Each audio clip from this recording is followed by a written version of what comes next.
Bonjour mes chouchous, je suis ravie de vous revoir pour une nouvelle vidéo sur le thème type de peau. Donc aujourd'hui on va voir la peau grasse. La semaine dernière on avait vu la peau sèche et la peau normale. On avait vu comment reconnaître un type de peau et comment reconnaître un état de peau. J'ai parlé aussi de l'acné qui n'est pas un état de peau mais qui est une maladie dermato et qui peut être en fait comme un état de peau, mais ça reste une maladie. Voilà. C'était ce que j'avais dit la semaine dernière. Donc cette semaine, c'est la peau grasse. Donc je vais refaire un récap sur comment reconnaître une peau grasse. Voilà, parce que je l'ai dit la semaine dernière, mais bon, comme là je parle spécifiquement de la peau grasse, on va refaire ça. Donc la peau grasse, on la reconnaît par son épaisseur de peau. Elle a une peau épaisse. Elle a la peau assez ferme, assez rebondie. Une peau luisante, une peau brillante, ça c'est une peau grasse.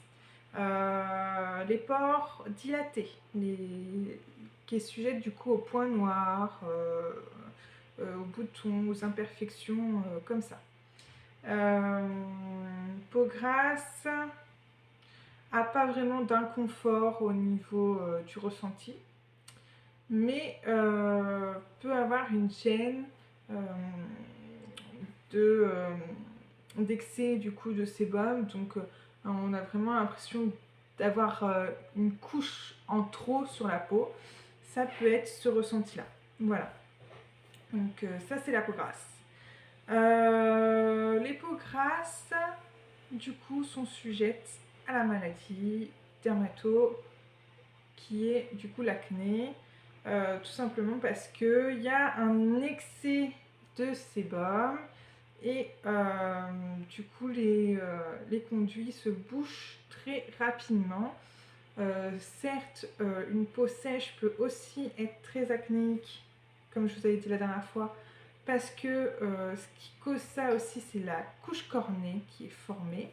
Donc la couche cornée est formée par les facteurs du coup d'une peau déshydratée, sèche, mais surtout par les facteurs climatiques. Donc soleil, température trop importante, enfin trop élevée ou trop basse, tous ces petites choses-là. Donc ça, c'est l'acné fait partie de la vie quotidienne d'une peau grasse si on dégage pas le sébum qui arrive en conséquence en fait. Voilà, alors peau grasse, vous pouvez la déterminer comme ça. Après par la suite, du coup une peau grasse a besoin d'être purifiée, d'être quand même hydratée, parce que si on ne l'hydrate pas, on risque d'avoir un état de peau de déshydratation, et la déshydratation va former des couches cornées, qui va du coup être problématique pour dégager le sébum, et du coup c'est ce qui va aussi causer l'acné. Donc hydrater, donc il va falloir gommer pour enlever cet excédent, pour enlever tout l'excédent qu'on a. Et enfin c'est les trois choses, c'est gommer, purifier, hydrater, ça c'est les grands trucs enfin c'est les grandes bases qu'il va falloir avoir des actifs sur ça dans vos produits. Voilà, après une peau grasse est un peu moins sujette aux peaux ridées. Et normalement, une peau grasse, c'est rare quand elle devient atone. Parce qu'une peau grasse, c'est ferme, c'est rebondi. Du coup, les peaux atones qui tombent, c'est plus sujet aux peaux sèches. Voilà, les peaux grasses ne vont pas forcément être sujettes à ça. Mais ils vont, avec l'âge, forcément, ils vont avoir peut-être tendance à avoir des petits relâchements, mais ça va pas être excessif comme certains, avec leur peau sèche ou peau normale. Ou peau mixte. Peau mixte aussi est très sujette aux peaux atones et aux rides. Mais on en parlera la semaine prochaine. Du coup, les rides sont moins sujettes parce que la peau est plus épaisse, mais on a quand même des rides même si on a une peau grasse. Hein. L'âge fait que voilà, on ne peut pas combattre non plus le vieillissement. C'est comme ça, hein, donc il faut l'accepter, mais on peut du coup déterminer qu'une peau grasse a des rides qui viennent qui viennent plus tard. Voilà. Donc du coup,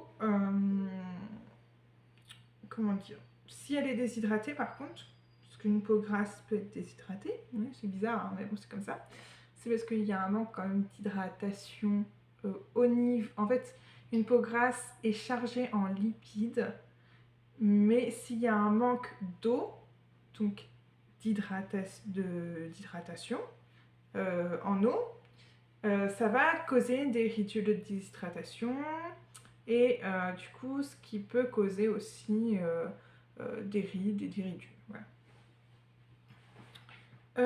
Voilà.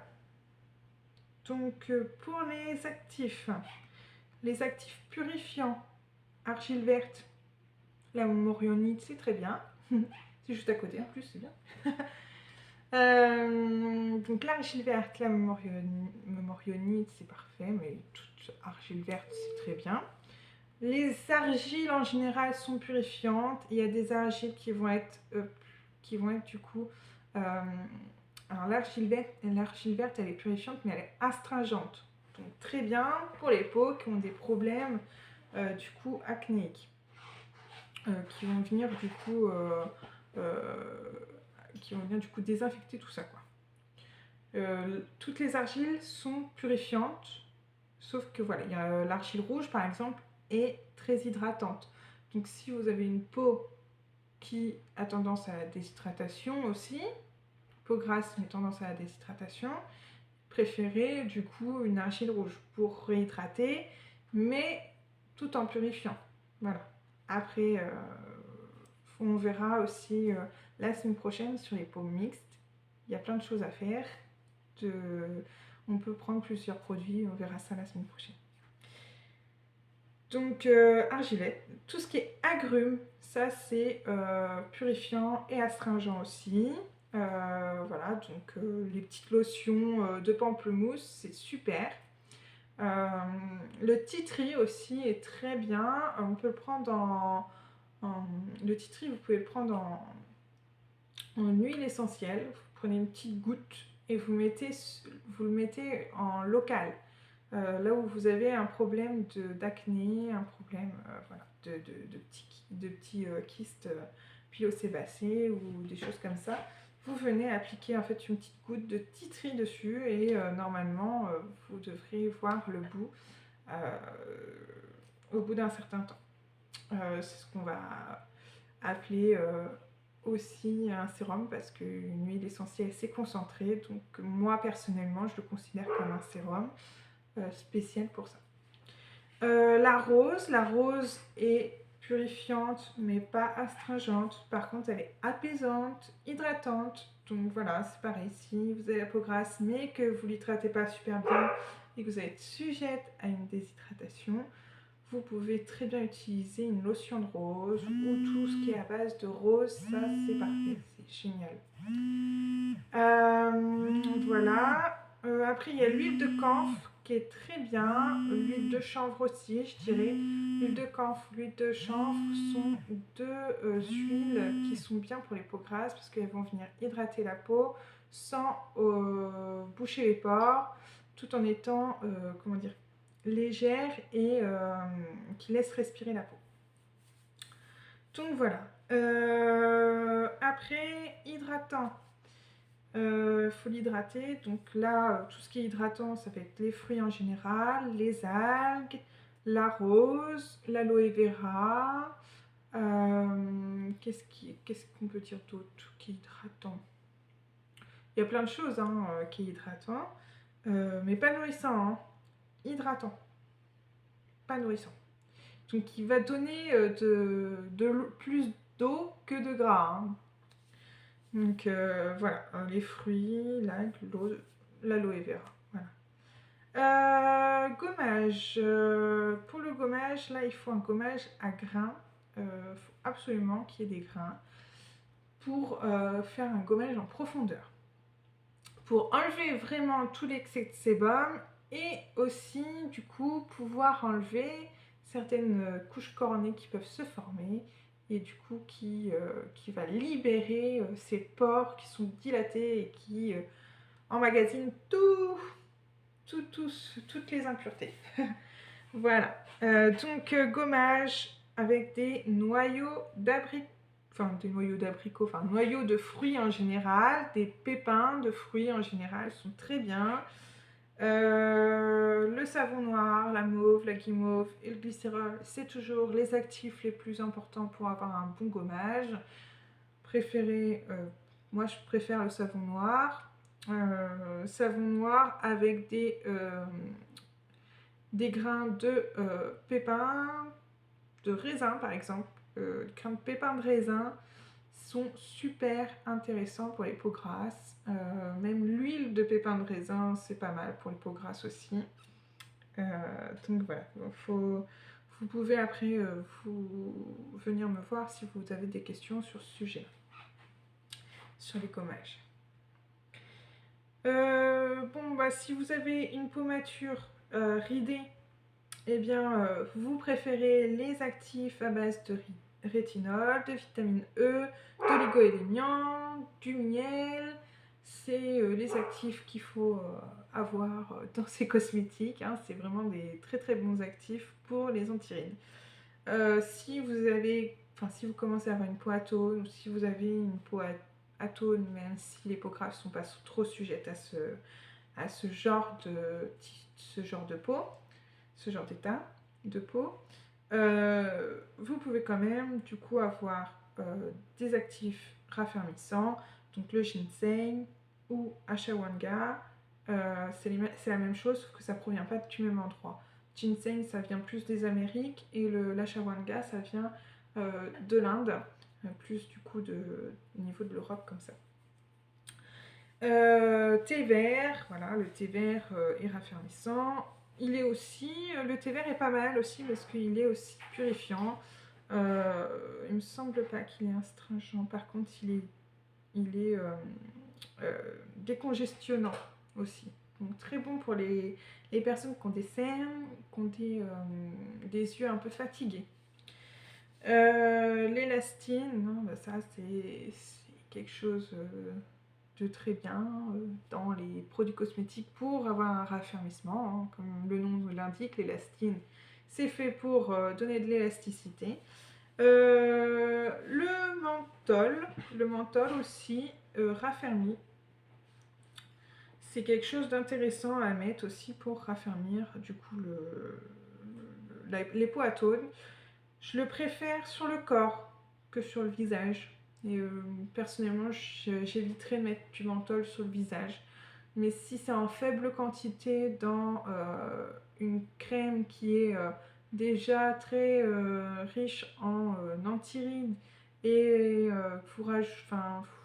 non, je sais pas en fait. Vous mettez, vous regardez vos compositions, vous voyez qu'il y a du menthol en première composition, vous ne le mettez pas sur le visage, hein, parce que vos yeux ils vont piquer, ils vont pas être bien.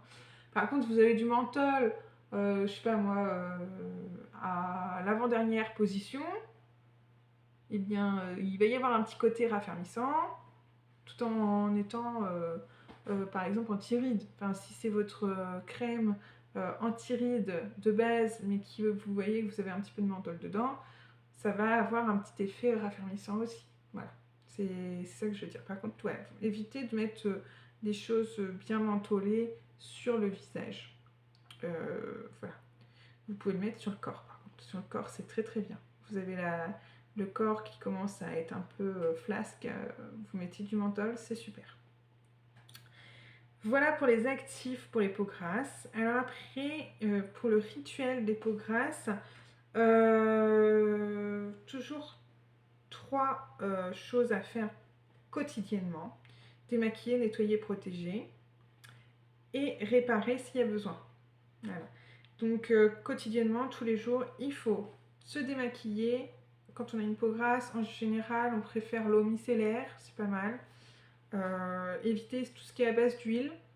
Vous pouvez prendre du lait démaquillant, pas trop gras. Hein, prenez du lait démaquillant à base de rose, voilà, du lait démaquillant à base de rose, c'est pas mal. Préférez voilà, des démaquillants légers, pas riches en je ne sais quel beurre de karité ou beurre de cacao, là ça vous ira pas du tout. Il faut vraiment préférer de la légèreté. Donc prenez du lait démaquillant léger, de l'eau micellaire, mais évitez l'huile micellaire s'il vous plaît. Ça va être trop gras pour vous. Après il faut la nettoyer tous les jours, matin et soir, avec de la mousse nettoyante ou du gel nettoyant ou ce que vous avez de nettoyant. Là, il faut vraiment bien nettoyer votre peau parce que vous avez les pores ouverts. Donc du coup, toute la journée, vous mettez à l'intérieur de vos pores toutes les impuretés que vous avez vues toute la journée. Donc il faut vraiment nettoyer la peau. Sur la peau sèche et la peau normale, un petit bout de coton avec une lotion, ça suffisait. Pour les peaux grasses, ça suffit pas, il faut nettoyer. Il faut vraiment nettoyer. Donc mousse nettoyante, prenez ce que vous voulez. À base de thé vert. Le thé vert, c'est bien, hein, c'est vraiment quelque chose aussi qui est purifiant. Donc c'est très bien. Faut que je me renseigne. Je sais plus si c'est astringent le thé vert. Je sais que du coup c'est purifiant et décongestionnant, mais j'ai un doute sur l'astringent. Donc à vous de voir. Une mousse nettoyante à base d'agrumes, c'est super pour votre peau. Franchement, voilà, vous prenez une mousse nettoyante de clémentine, ça sent très bon. En plus, on commence à être dans la période d'hiver, donc ça va super bien. Ça donne un petit peu de chaleur dans ce côté un peu froid là. Donc n'hésitez pas, hein, si vous avez peau grasse, à prendre des mousses nettoyantes ou de gelée ou enfin du nettoyant pour visage, tout simplement, mais avec des actifs purifiants. Voilà. Et astringent si c'est possible, c'est encore mieux. Pas trop astringent si vous avez problématique déshydratation. Voilà. Après, du coup, qu'on a démaquillé, qu'on a nettoyé, il faut du coup mettre une lotion. Donc là, une lotion astringente et purifiante. Voilà, donc vous passez votre coton de lotion ou vous faites un brumisateur de lotion sur tout le visage. Vous venez après tapoter en séchant avec un petit mouchoir ou votre serviette bien propre. En parlant de serviette, il faut la changer régulièrement. Votre serviette pour la peau, changez-la à chaque fois. Personnellement, c'est ce que je vous recommande, de la changer à chaque fois parce que dans une serviette qu'on va utiliser plusieurs fois, on va mettre forcément des bactéries et les peaux grasses, voilà, c'est tout ouvert et donc vous allez prendre tout ce qu'il y a sur votre serviette. Donc soit vous prenez quelque chose à usage unique, mais c'est pas super pour la planète, soit vous prenez quelque chose qui est bien pour la planète, mais du coup vous faites en sorte de ne pas vous mettre des bactéries sur votre visage, donc vous le changez très régulièrement. Donc le mieux c'est changer à chaque fois. Après vous faites ce que vous voulez en fonction de votre peau. Donc cette lotion, et après il faut du coup protéger avec une crème légère qui va rééquilibrer et oxygéner votre peau. Il ne faut pas que ça vienne obstruer les pores en fait. Il faut que les pores respirent. Il faut pas que ça vienne du coup boucher tout ça en fait.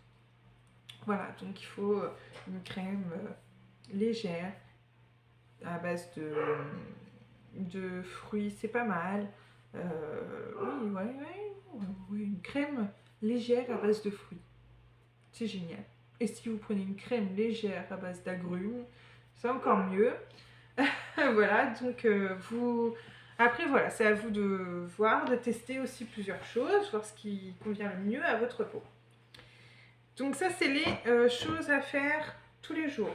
Démaquiller, nettoyer, lotionner et mettre la crème. Après, toutes les semaines, pour une peau grasse, il faut faire 2 fois par semaine un gommage, 2 fois par semaine un masque. Donc un gommage à grains, comme je vous ai dit tout à l'heure, pardon. Et un masque, du coup un masque purifiant. Vous prenez, du coup, comme je vous ai dit tout à l'heure, l'argile. L'argile verte, c'est le mieux. Si vous êtes avec des tendances de déshydratation, vous prenez une argile, mais autre en fait, une autre argile qui va venir quand même hydrater votre peau, qui sera moins astringent. Voilà. Donc voilà, 2 fois par semaine. C'est ce qu'il faut pour avoir une belle peau. Après, pour réparer du coup une peau, pour une peau grasse, il faudrait avoir un sérum qui va réguler le sébum. Pardon. Donc un séborégulateur. Ou, comme je vous ai dit, des huiles essentielles pour faire en local. Mais bon, en général, pour la peau grasse, on va venir réguler le sébum sur tout le visage. Après, si vous avez des problématiques, vous prenez des choses suivant vos problématiques, dites boutons, voilà. Voilà. Vous prenez par rapport à ce que vous avez comme état de peau. Mais là, pour une peau grasse sans état de peau, vous prenez un séborégulateur. Moi, je conseille du coup de le faire en cure, donc pendant un mois, et à chaque changement de saison. Donc 4 fois par an pendant un mois. Donc voilà. C'est vraiment ce qu'il faut faire pour les peaux grasses. Je pense que j'ai tout dit. J'ai dû rien oublier. Hein. C'est déjà pas mal, hein. J'ai dit pas mal de choses. Donc voilà, vous pouvez commenter, me dire ce que vous en pensez. Et puis, je vous souhaite une très belle journée et je vous dis à la semaine prochaine. Ah si aussi, essayez de me dire ce que vous voulez pour le mois prochain. Parce que je n'ai pas réfléchi et je ne sais pas.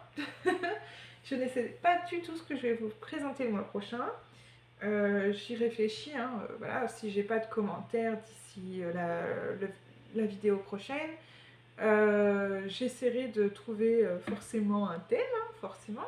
Mais voilà, j'aimerais bien que ce soit vous aussi qui me disiez ce que vous souhaitez. Donc n'hésitez pas à commenter en me disant ce que vous voulez comme thème.